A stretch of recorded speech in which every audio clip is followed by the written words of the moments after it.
have to say, when I'm looking at this first photo here before we get started with all these children without their masks on, obviously a photo from a previous year, it almost makes me kind of have a nervous tick or something, because we spend a lot of time during the day reminding students to pull their mask up, if they're eating lunch, to put it back on if they need to talk. And so it's a lovely sight, but something that's a little hard to just kind of look at right now, since we've been in this mask world for the last 1+ years.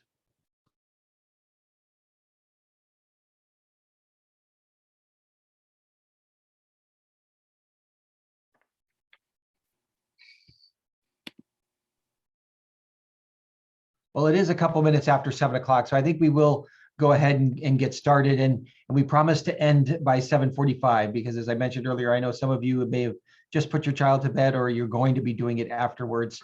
Please know that this is recorded, so we can send it out to those families that aren't here, or if you do have to leave early. But I want to thank you and welcome you to the kindergarten, the Rising Kindergarten. We would normally say parent coffee in normal years, because this would be at about 8:30 in the dining hall. So if you can all imagine eating warm scones and enjoying a cup of coffee in person, and hopefully we'll be back to the situation, a year from now. But my name is Mark Hansen, and I'm the head of lower school.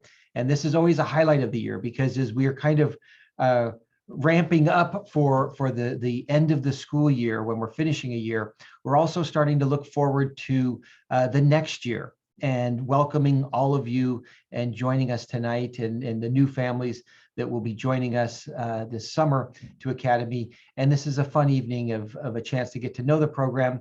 It's usually best that we let the teachers go through the slides, and they'll introduce themselves in a few minutes. They'll go through their slides, but we promise there's plenty of time for questions. And if we don't get to all the questions, or you have more, certainly we can schedule a time to talk by phone or another Zoom call with those parents that have additional questions. But it's a good overview of the program, and we want to say thank you again for taking time out of your schedule to join us by Zoom tonight. I'm going to introduce Brelly Ferenkopf, and Brelly is the director of the Early Childhood Program, and at Academy, that's the Explorer program, pre-kindergarten and kindergarten. So she sees that. That's her. She's the assistant head of the lower school and the director of the Early Childhood Program. So Brelly. Hi, everyone. Thanks for joining us tonight. As Mark was saying, we love this time of year. This is so much fun.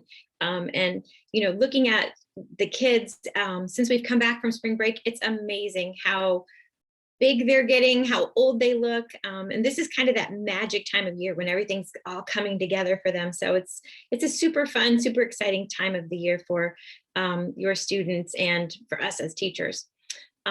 So we want to give you a couple minutes to, we're going to spend the next couple minutes going through the slides with Molly and Angie. I'd like, should we say hello to Paul? Yes, we need to introduce Paul. Paul Hello, everybody. I'm Paul.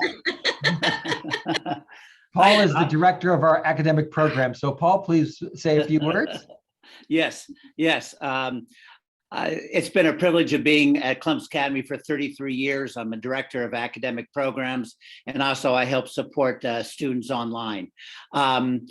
Just like Brelly and Mr. Hansen said, that this is a wonderful time of the year, and it's an exciting time, and I'm sure that you're going to learn a lot from tonight's slideshow. Thank you for coming. Yep. And so from here, I'm going to introduce Molly Murphy and Angie Blinn. Molly is kindergarten team leader and has been, this is your third year on the kindergarten team, Molly, right? And then Angie is another fabulous lead teacher on the kindergarten team. This is her fourth year as a lead teacher, third year as lead teacher, and the first year you were an associate teacher. Yeah, so second as lead. Yes, okay. But third. So I'm going to turn things over to Molly and Angie, and they're going to walk you through the slides. Okay, well, I'm going to start us off tonight, and we're going to start by talking about the flow of the day. And in kindergarten, the flow of the day, we in the beginning, routine is very important. And so we work hard to establish a routine in our classrooms. And although our schedules vary from day to day, there is a routine set. Even though, when we know it's swimming day, there's a routine for swimming day. When they know it's PE day, there's a routine for PE day. So as those routines become more fluid and more second nature, as long as they know what the day is, the day runs relatively smoothly. And typically they show up in the morning, and that's arrival, and we have them check in. And every classroom has a different way of checking in. And in our room this year, nobody does anything different at the end of the day. So we just have it, consistent, unless I get a message, and then I bring it to the child's attention, and then they change it. And then every classroom, after some morning work, that gives everybody time to come. We can take attendance, and everybody settled in. We'll do a morning meeting. And the children are familiar with morning meeting because they do have those in pre-K. So that's nice because it's not a foreign thing to them. And they know what a greeting is, and they know what a morning message is, where we get to read the morning message. And that usually tells us, what's going to happen that day, what our specials are, if there's an exciting activity, if somebody has a birthday. Morning meeting is also a time where we will do a sharing. The sharings have various themes, like, if you could be anything in the world for one day, what would it be? Or if you could pack your own lunch every day, what would you put in it? That was a fun one. And so then after the sharing, there's usually an activity, and the activities are fun. Sometimes it's kind of like a finger play or a hand clap, or you use an object and you talk about what the object could be. It's, they can use their imagination. And then after morning meeting, that's when we have our academic time. And it's up to the teacher how they structure their day, but there is always a time for reading, writing, math. We have time for theme activities, and we have time for recess and lunch. So some sort of academic activity in the morning, and then sometimes a special. Then the day gets broken up with recess and lunch. And this year we eat in our classrooms, but normally we would eat in the dining hall family style. And after lunch, there's the afternoon part. And many classrooms, and we've kind of transitioned in kindergarten, we do like a chill time or a downtime in the afternoons. We do have rest mats, but we don't have them bring any kind of like stuffy or blanket, for the most part, because we find that they would rather just kind of have the lights off, maybe draw, read, color, or rest their head. And then they're ready and they're recharged for the rest of the afternoon. And that's when there will be more academic time. There will be probably another special, hopefully some more outside time, and then we would make time for our theme activities. After the afternoon, then it's dismissal time. And often there will be a closing circle where we come together, and it's like a closing meeting, kind of like the morning meeting, where we maybe talk about the highlights of the day, sing a song, do a game, and that way the kids can leave on a positive note. And Mark, if you want to go ahead, we have Angie will be talking about reading. We can go ahead 2 slides actually. Thank you. And as Molly said, there's always time in the day for a reading workshop. And we've been using the Fontes and Pinnell reading instruction program that we started, I think, last year. And it's been a little bit crazy with COVID, but it's been awesome to have just something more streamlined for us to use in the classroom. We always start with some explicit phonics instruction, basic building blocks of reading and early literacy skills. And then through Fontes and Pinnell, we've been able to teach some reading mini lessons that focus on classroom management during reading, literary analysis at their level, strategies and skills for figuring out words you don't know, and then also writing about reading. And then we also have interactive read aloud books that we all share throughout the year. And so each classroom is exposed to the same books. And we've got fiction books, nonfiction, we've got fairy tales, folk tales, and just wonderful books that we can share with the children to really build their love of reading. The other thing that we work on is a reader's workshop model we do the Daily 5, where children have the opportunity to read with a teacher in a guided reading group. A smaller group, sometimes this year it's been more one-on-one for short bursts of time. They can practice reading to self, high interest books that they like. They can read to a partner. Not this year really, but that is typically something that we do. And listening to reading, we use their iPads during this time to use Kids A to Z, or maybe listening to a book on Epic. There's also an app we use called One More Story. So kids are able to listen and follow along with the books as they're read. And then the last portion of our Daily 5 model is the working on writing. So we work on writing in our writer's workshop, but we also work on it during reading because we connect it a lot with our reading curriculum. As we get into the swing of the year and we kind of get an idea for where all the children are and the books that they're comfortable reading, then we do send home weekly books to read for homework. That's the only homework we ever send in kindergarten. And usually we'll send a book home to read Monday, Tuesday. They'll bring it back on Wednesday, and we'll send a new one home Wednesday, Thursday. And that typically, Mrs. Murphy, do you think after about the first 8 weeks of school, we start that? Definitely. Yeah. And so that is our reading curriculum. So Mr. Hanson, if you would like to, there you go. One more. Sure, and please let me, if you want me to move them during the presentation, also just let me know. Thank you.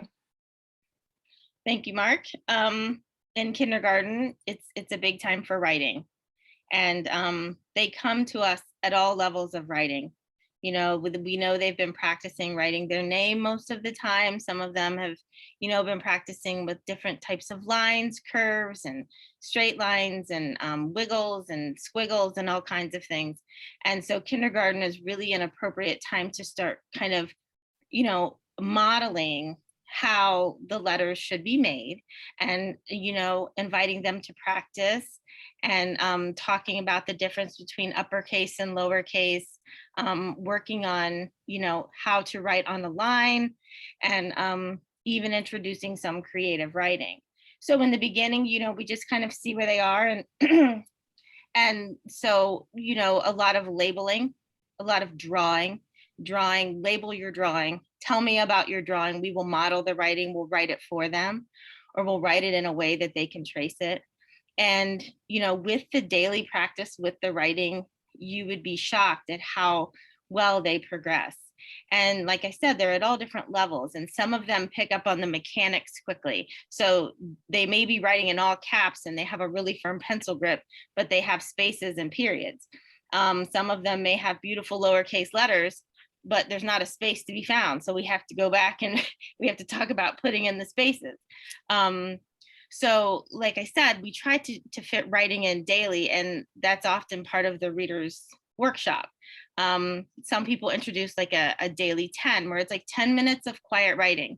And it, depending on the time of the year, that depends on what they're writing. It could be the drawing and the labeling. It could be like today, you write 3 sentences about your favorite Mo Willems book.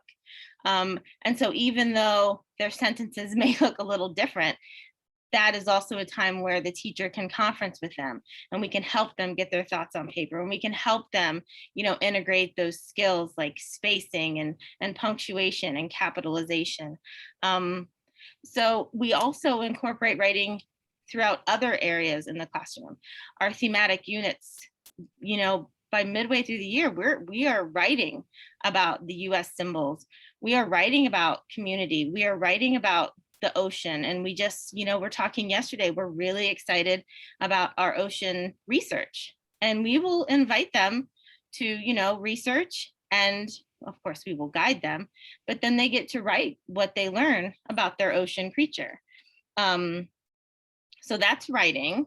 And then Mark, can you go ahead one for me, please? And then for math, the curriculum we've recently, it was 2 years ago, we started using Envisions 2.0, and it is it really sets an amazing foundation for math for this age group. And the sequence that it follows is really easy for the children to follow. It's it's easy for us to teach, and it builds upon itself. It works in a way that, it encourages them to master those emergent skills so that they can understand the more abstract things, especially at this point in the year. With this program, there's a lot of components. There's like a video component, and it's a little snippet, maybe a minute or two, to kind of introduce the lesson. And then we follow up as teachers and we reteach, if you will. And then we help them through the guided practice. And then they have an opportunity to be independent. And what we love about it is that we can also add to it. So for example, when we were learning in the beginning how to form the symbols 0 to 5 correctly, we were practicing writing. Very short lesson, but they loved that we got out shaving cream and I sprayed it on their desk, and then they were able to just practice writing the numbers. We are allotted that time to enrich the program. So yeah, they seem to enjoy math. We try to take it with us in the woods. We were finding solid and flat shapes in the woods yesterday, and they would bring me a leaf and say, "This is a flat shape," and I'm like, "Yep." And then they bring me a rock, and say, "This is a solid shape." So it's nice that we can do that. And Mark, if you want to go ahead one more. We also in kindergarten, we have thematic studies. And this year we focused a lot on community. Like in the beginning of the year, you're focusing on ground rules, the first 6 weeks of school, how to be at school. There were a lot of rule changes this year. So we took our time instilling those, and they did a great job. We also talked about community. We talked about US symbols, and that was a really great unit. We just finished that up, and we are getting ready to do the ocean. And what's great about these units is, like I said, we incorporate the reading, the research, the writing.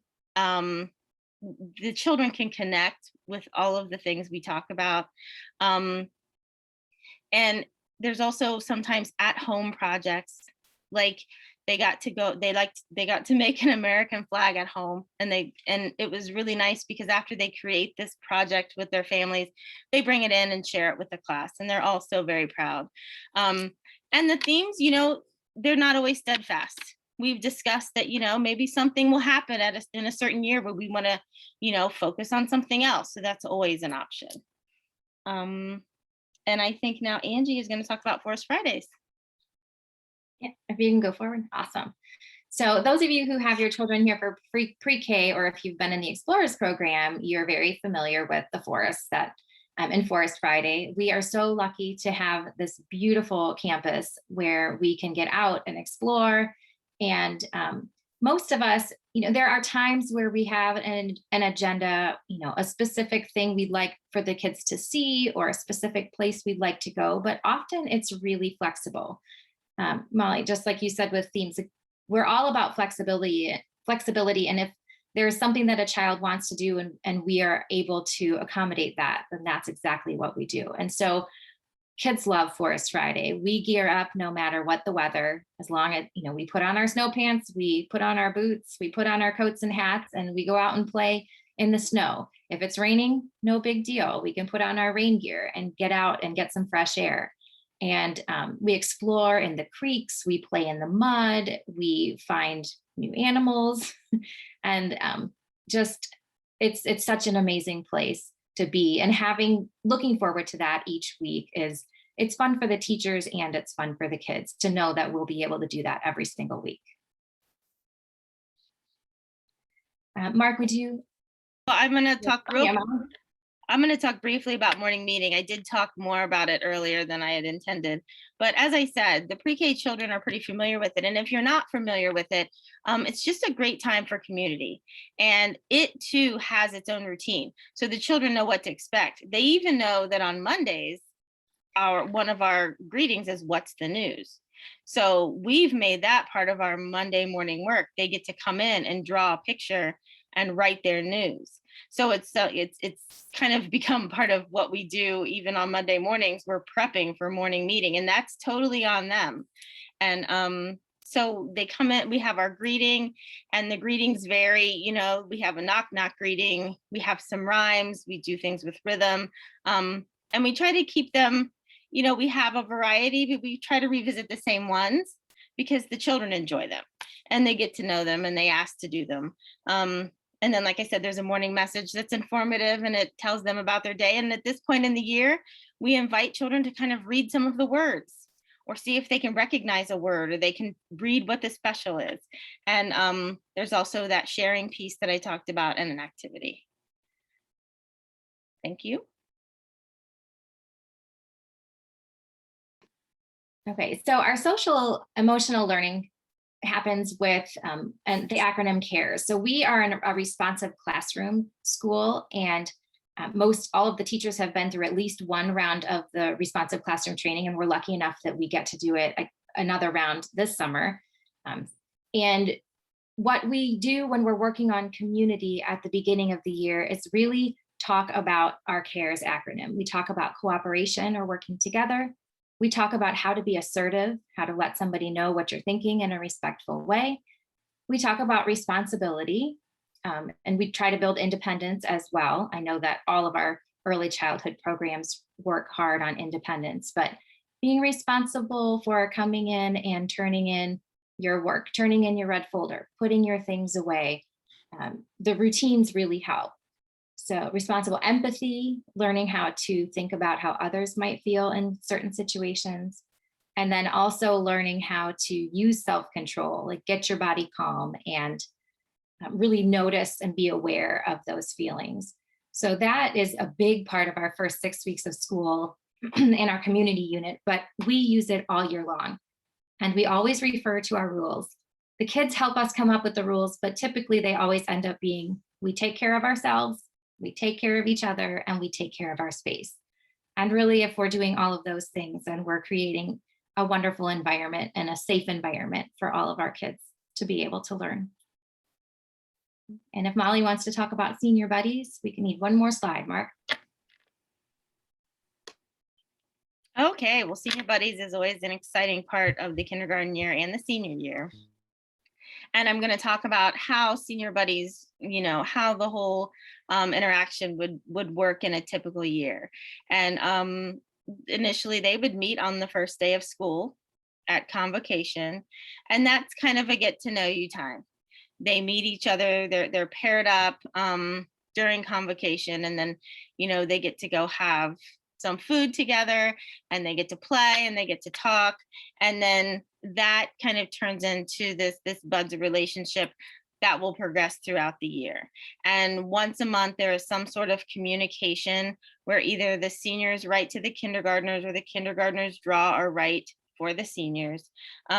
There's also other activities we do. We try to pair up, and we've made turkeys before, where we have an apple and all kinds of doodads and stuff, and they get together and they create their own turkeys. We decorate pumpkins. There's also, we did a Valentine's exchange last year, and they read books to each other, which is very sweet.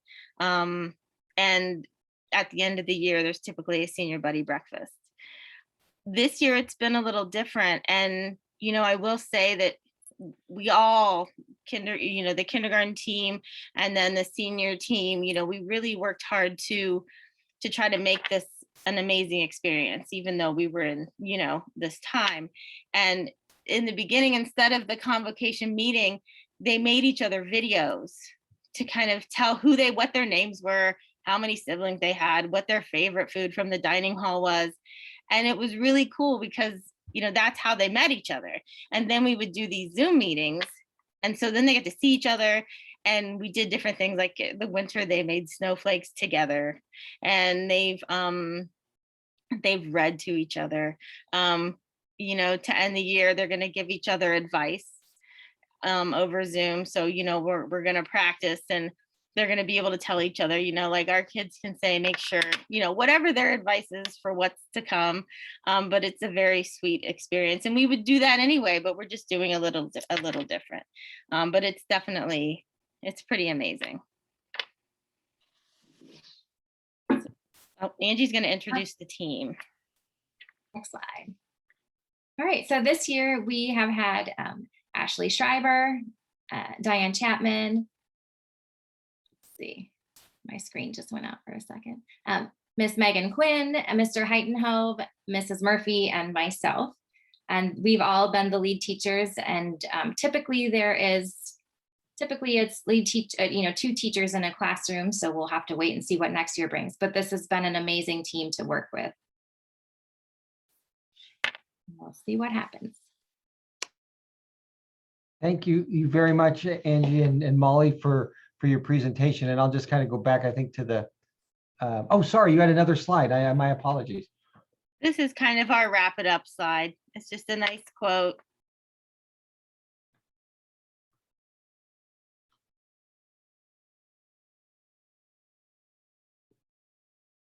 And we love the kids' artwork.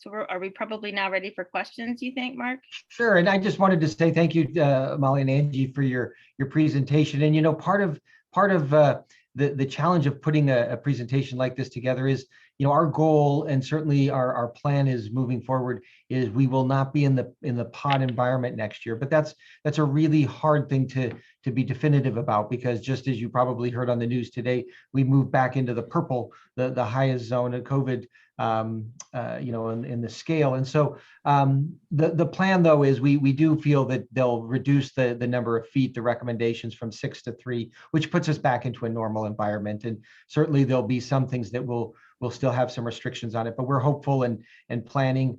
Should we have to stay in the pods, we absolutely have that capability, but we certainly, our goal is to go back to the normal classroom environment. So the pictures you saw are from, of course, a normal year with the different activities that take place. And so what we want to do now, though, is certainly, you can unmute yourself if you like.